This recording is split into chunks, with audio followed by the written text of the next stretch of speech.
Vaccines save an estimated 42,000 lives every year in the U.S. alone. Surprisingly, that's 3 times more than seatbelts and child restraints combined. Vaccines are safe and possibly one of the greatest health advancements in the 20th century. Illnesses such as rubella, diphtheria, smallpox, and polio are now eradicated due to vaccinations, saving millions of people's lives. The number of people against vaccinations for themselves and their children have surged in recent years. There has been a recent outbreak of contagious diseases, such as measles. Italy reported approximately 1,500 new cases of measles in the first 4 months of 2017. In 2015, the reported cases of measles were only 250. But opting out of vaccines could also cause a public health crisis in Michigan. In just the last year and a half, Michigan has seen 821 cases of hepatitis A with 25 deaths. This is over a 50% increase from 2015.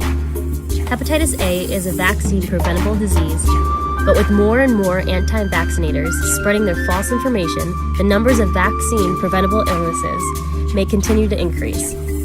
It can sometimes be frustrating listening to their claims. Today I want to debunk and deconstruct the most common arguments anti-vaccinators claim.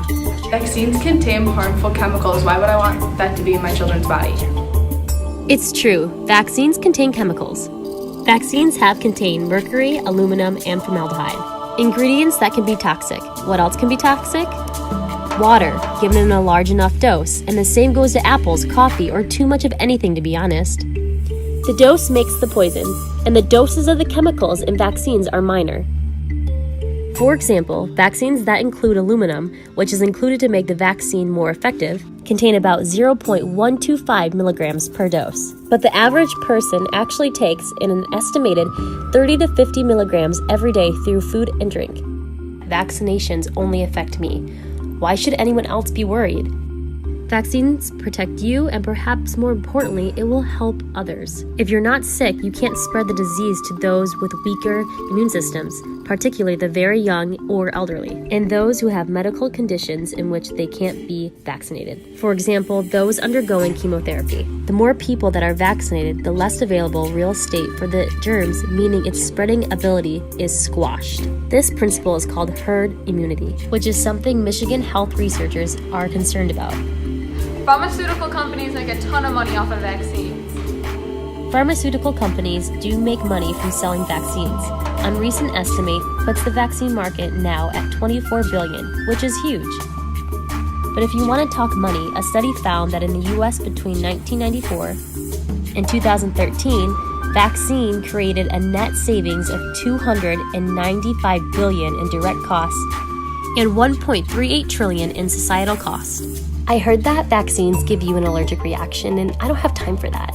Vaccines are among the most highly regulated substances that we put into our bodies, in part because they're given to people, usually children, as a preventative measure rather than a treatment. They go through multiple phases of testing to see if they're safe to find the correct dose and to see if protection against the disease actually works.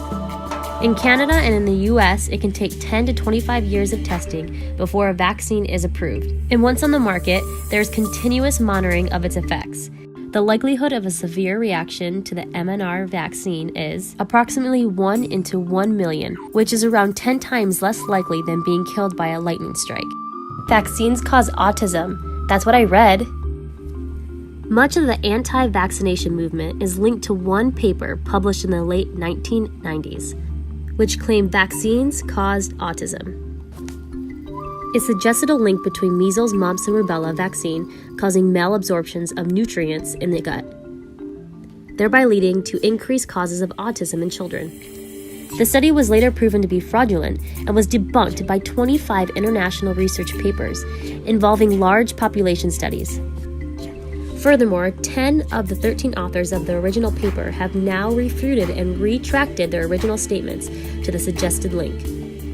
And while it's understandable that parents want to protect their kids, the claim is not founded in any evidence. Vaccines are a great example of how modern medicine and technology have decreased disease worldwide. Vaccines are the most cost-effective healthcare interventions there are. $1 spent on a childhood vaccination not only helps save a life, but greatly reduces spending on future healthcare. And just remember, always vaccinate. Thanks for watching.